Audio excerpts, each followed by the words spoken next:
Tonight's show, we are going to do a snake draft of the top 5 most intriguing quarterbacks going in to 2025. Obviously, it's not going to be a top 5 because we're going to go across the board snake style draft. So once they're picked, we got to go somewhere else. No crossovers. So we all have a list prepared. Go ahead, Jake. Quick note. I'll be making a banner for the bottom for everybody as we pick them. So I'll write them down. So they will be on the screen. If I spell them wrong, I apologize. Are you meaning I'll be picking and then you can have my While we break this down, we can do that. Yep. That's perfectly fine. Yep. But I want GA or Jaybird, whoever responds first in the chat, to pick the order. Who's going first? Jake, JP, myself. You pick the order, and then we'll go for that for the whole time down the line. While we're talking about our viewers, appreciate hopping in the comments. I usually have these two in the comments. It's been an absolute blast to just see the interaction. So thank you guys very much. That's a great point. Love you. Great point. I got one of Justin's buddies asked me the other day. He said we should refer to our AWLs as the marching band.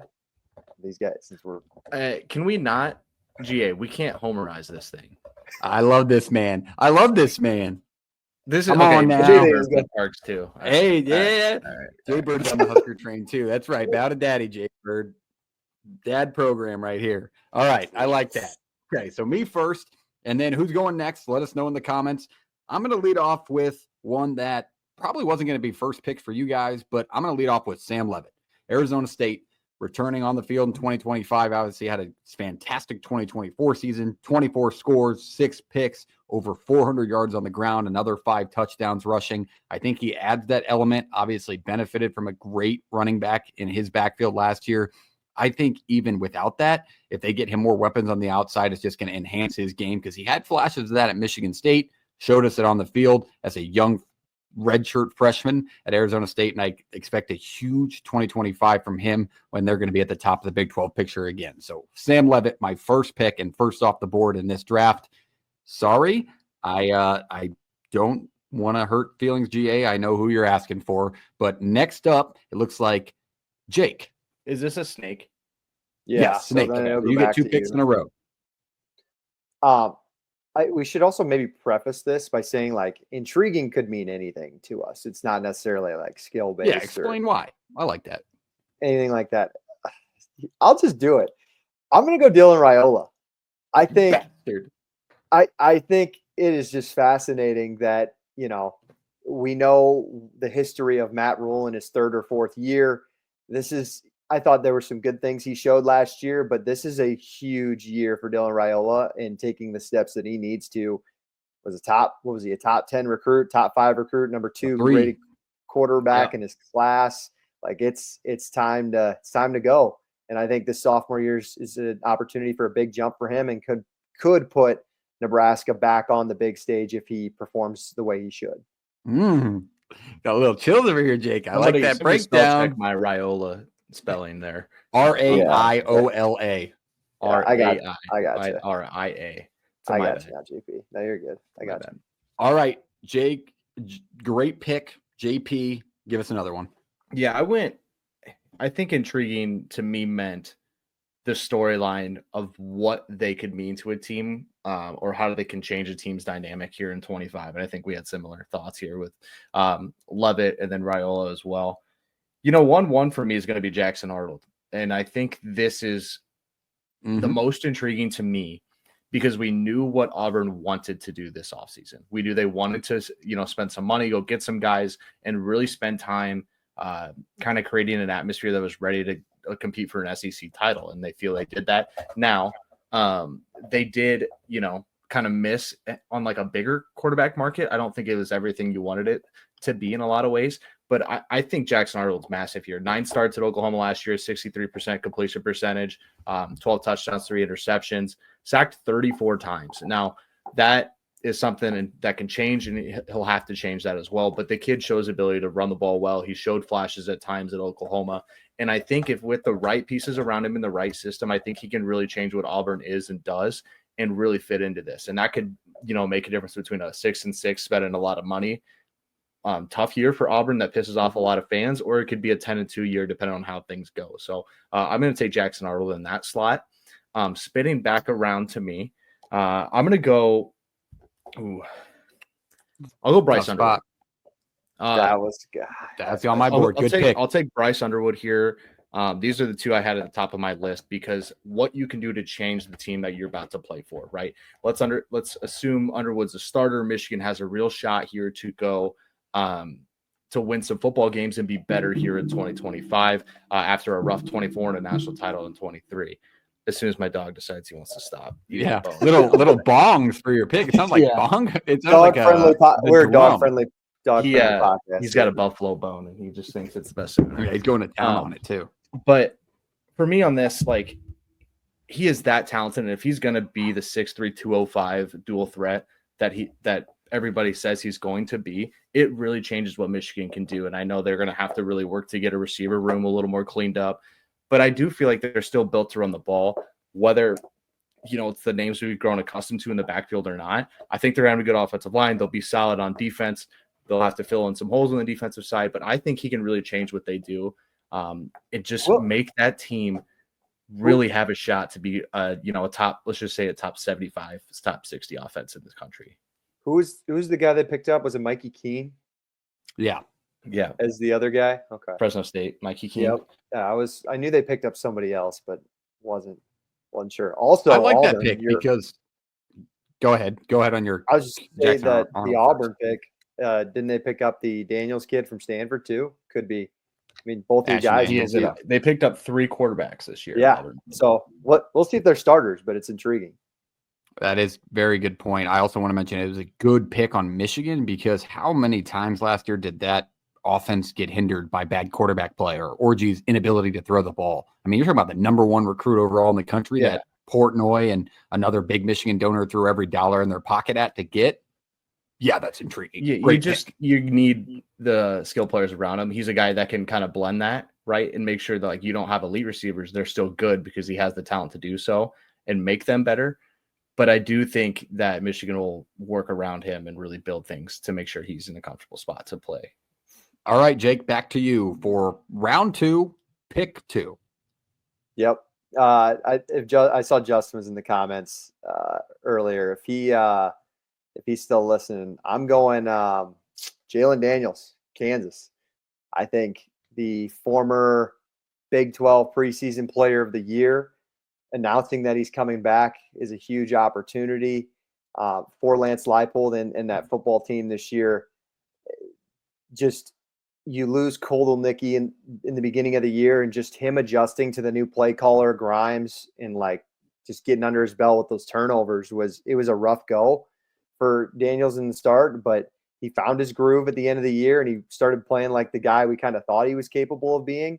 And I think if he can stay healthy during the spring, kind of go through everything, and he goes into 2025 fresh and ready, that Kansas gets their new stadium. Who knows? Maybe this team could be one of your Big 12 title front runners like they were predicted. Jumping on that again. Eh? Yep. It's intriguing. I don't think I'm all the way back on it, but it's definitely intriguing. I don't mind a Kansas hype train every now and then, but all right, going to pick 3 in round 2. My pick, I'm going another returner, boys. I hate to burst your bubble. I do have some incoming ones on my list, but let's talk Kevin Jennings over at SMU. Coming back next year, definitely a guy that people got left a salty taste in their mouth, throwing 3 picks and 2 pick sixes against Penn State. But he was fantastic overall in the season. I mean, he wasn't even be the expected starter. Look what he did for that team, where he took that program into the college football playoff their first year in a Power 5 conference. 3,200 yards, 23 scores, 11 picks, and 3 of them came in that college football playoff game. High running side, 2 dual threat guys. So I think he has a high ceiling to bring SMU back to the playoff conversation in 2025. So I like Kevin Jennings to be my pick. And we're going back around. So my next one, and you guys can tell me no, because it's a kind of a combo pick because nobody really knows who's going to start. But I just think the Colorado quarterback room is intriguing in 2025. What's going to come out of it? Is it going to be Julian Lewis, who we talked about all offseason, switching back at USC, Colorado, or is it going to be Caden Salter, the Liberty transfer, who brought Liberty to a New Year's Six bowl game a couple years ago? Has a high side, has a really downside, which we talk about all the time on the show. Salter does that is, or is it going to be Lewis? And how will they fit into that Colorado offense? We know Dion can recruit on the outside and find talent pretty much anywhere, including the portal. So how will those guys fit in that scheme? How much different will Colorado be without Shedeur Sanders back there? And can Julian Lewis fill those shoes of Daddy's boy? That is an intriguing storyline that I want to follow. So kind of a dual pick for either one, but really Lewis coming in is the most intriguing thing for me. No, I think that's a good one. Yeah. It changes. That team changes completely without Shedeur under center. Like they could show up and both be really good, and they still won't look the same. 100%. And the play calling won't be the same. I really do think they did. It's not really an opinion there. But that is round 2. And round 3 kicked off with that pick going to Jake for his round 3, pick 2. What do you got? I'll take the bait. I'll take the chalk. Arch Manning. I mean, we're taking Arch Manning this late in the game. It's the last name that builds up half the hype, right? And he kind of looks like his uncles, and the way he uses his legs has been fascinating. And we've gotten little glimpses and pieces of him. And was it the Louisiana Monroe game this year, the Mississippi State game? I think the talent really is there. I think the hype is to be believed. But can he step up in his first year and take Texas back to the college football playoff for Sark in his 3rd consecutive season? I think that would be huge for Sark in Texas. And then if they get back to the playoff, he's got one more year, right? Can he get him to national championship contention? I don't know. Yeah. Does he seem like a national title quarterback to me this year? At least not in February, but we'll wait and see. It could be something that we see 2 years down the road, but we got to see it in officially year 1 for Arch, if he is the real deal that everybody talks about. All right. Good pick. JP, moving down. Who you got for round 3 and round 4? Yeah, I'll go a different direction with intriguing here. I'll go Nico. I think intriguing because he has to take a next step for Tennessee to take the next step. Like, he has to be better. And not that he was bad here in 2024, but he was far too inconsistent with far too many missed open throws to really help that Tennessee team win games that maybe they were short dogs in or short favorites in, or really needed to really make a statement this year. His 81.7 rating mark through PFF is still ranks top 20 in the country, if you can believe that, after the rough kind of patch he had in the middle of the year. To me, he just can't be as inconsistent. Like, this team really needs some help from him and to really improve. And so I think it's intriguing to watch his true development from first-year starter to second-year starter. And will he, be in that mix for the Heisman? Will he be in that mix for SEC Offensive Player of the Year? I'm not sure, but it's an expectation people had for him last year. Now, is he going to be sophomore slump forgotten and replaced, or is he going to get better? Is he going to become a Quinn Ewers, where he never really progresses or regresses and kind of stays the same? Or is he going to take that huge second-year step, now this is a reach of a thing, but you can hear what I'm saying here. A Joe Burrow did in his year 2 as a starter, right? I think it's the intangible stuff. Like, the ceiling is as high as I think you can imagine it to be. I really do. Like, if we made another draft of players or quarterbacks with the highest ceiling, he's top 5, no question. I think Arch is up there. Clearly, Bryce Underwood's up there, and maybe some other guys. But yeah, Nico's still in that conversation. I've got some on my board here. I know one I'm going to take, and I'm pretty positive nobody's going to touch it, and so I'm going to leave it there. It'll be off the board. I think I'm reading your mind. I don't know. I don't think you are. Let's go. I think this team got referenced in the comments a little bit earlier, but how about DJ Lagway? If he starts all 12 and Florida continues to take another step, what does this team look like under him, under a full season of the expectations aren't, oh my God, watch out for this schedule, just keep your head above water? What if it's like the schedule is manageable? You're really confident in your quarterback. He's playing well. The coach is confident. The defense is good again. Because that Florida team, I think we talked about before the preseason, that schedule was brutal, but they weren't a bad team. It was the way the schedule laid out. And when they went 3 of their last 4 with Lagway under center, this team, I think, with Lagway, could make waves in 2025 and really change the way the SEC's looked at in some ways, really thicken the middle of that conference and fight, right? So to me, if Lagway takes another step or is just as good as he was this year, I think that team's fighting for 9-10 wins in some ways, just because the way it lays out and how talented the kid is. So I think that's intriguing, because I picked a lot of guys here based on how they can elevate a team or kind of hurt a team's season. I think this one has got to be one of the top ones on that list. Like, if he struggles, where does Florida turn? 100%.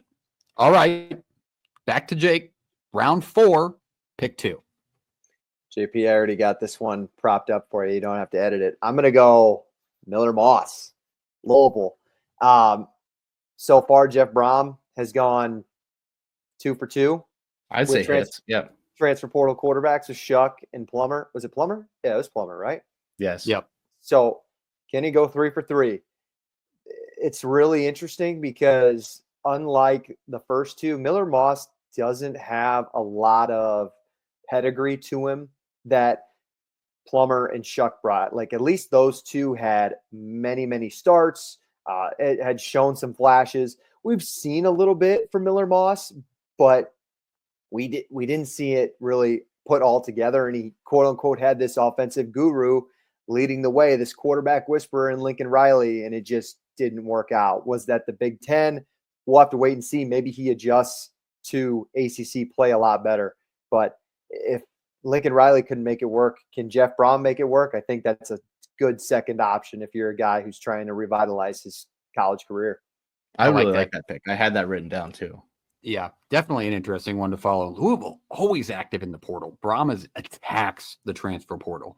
So we'll see how that one goes. Going on to me to wrap up round 4, I'm going to go from Cal. Cal, Fernando Mendoza to Indiana. Here's why. You got the coach of the year, Kirk Cignetti, over at Indiana, who took Curtis Rourke, a guy that 95% of you wouldn't have known his name leaving Ohio as a 4-year starter, into Heisman conversations in week 8. So you don't need to think Fernando Mendoza is going to be, the second coming of Cam Ward in the transfer parts. But the system sets up quarterbacks for a ton of success. If he can stay healthy, he's going to have good statistics. And he doesn't really need, did Indiana have a standout weapon on the outside that just made Rourke's job extremely easy? No, the system was so good, and they had a couple of good backs. So I think that can elevate Mendoza's play and make him a bigger name in college football. It's going to be an intriguing follow because of what this Indiana team turned into. This was a team that was picked almost dead last in the Big Ten. New coach, all these transfers were terrible over the past few years, and they went and competed on the road in a Notre Dame level atmosphere in the college football playoff. So Lord knows what comes for Fernando Mendoza, but intriguing nonetheless to follow him. So that wraps up round 4. Let's move on to our last pick. Let me take the other side of JP's first pick in Jackson Arnold and John Mateer and Oklahoma. Going into the SEC, Washington State guy, right? Won them a lot of games when they're in the Pac-2. Got a lot of following because of the way he plays and the way he talks, and Wazoo is just that program. Now he steps into the SEC. Can he fill the shoes of what they expect him to be? Can he beat out Hawkins? There's so many intriguing storylines to follow, and can he be the guy to get Oklahoma back to their winning ways and competitive within a conference which is viewed at the top of college football every year? Can he fill the shoes and compete against SEC defenses? Because we saw bad sides in Mateer. Is this really the answer in a make or break Brett Venables year? Intriguing storyline to follow. So Mateer is my final pick for my 5. And I like the way it went, but there was a couple that slipped through my fingers. Dylan Raiola. Take that. I didn't know. Were you going to pick Raiola? Oh, God, yeah. Okay. I'm glad I picked it then. I was like, Is Parks going to pick him? I was like, oh, God, yeah. Okay. It's intriguing. Fine. It's intriguing. Take the fella in Iowa City too, Jake, if you want to. What'd you say? Said take the fella in Iowa City too, if you want to. Gronowski slipped my mind today, and I was like, what's intriguing about him is the intriguing part. Will he be healthy? That's exactly right. Did his surgery go well? That's the most intriguing part to me. So we'll stay on your last pick. We'll stay on rivals. I'm counting here. We got 3 or 4 Big 12 quarterbacks, which I think it's only right because I think the league has big names at quarterback, and any of them could be pretty big household names just if they make a run, kind of like Sam Levitt did last year. Stick in the Sunflower State. Avery Johnson, That's my last pick. Is it bad that I had that typed out before you even said anything? Yeah, you read my mind. He's going to be on the biggest stage, and so will my quarterback be in the first game of the year, that top 25 matchup in Ireland, and everyone's going to get a first look of 2025 Avery Johnson. He got more big media publicity that I've ever seen out of just an average, like, middle of the pack Big 12 quarterback. He's super young. Again, JP, if we made that list of 5 guys with the highest ceiling, he's probably, 5 or 10, I would say, if we count that. So I still think the intangibles are still there. He made some weird turnover stuff last year that he's got to clean up, kind of like Nico, kind of like Raiola. Can he just make a huge – if it's another guy that could make a big jump in year 2 that could put his profile on the national scale in college football. I like it. JP, finalize this thing up. Last pick. You got your guy. I got him. How about a guy making a jump from the group of 5 to the power conferences here?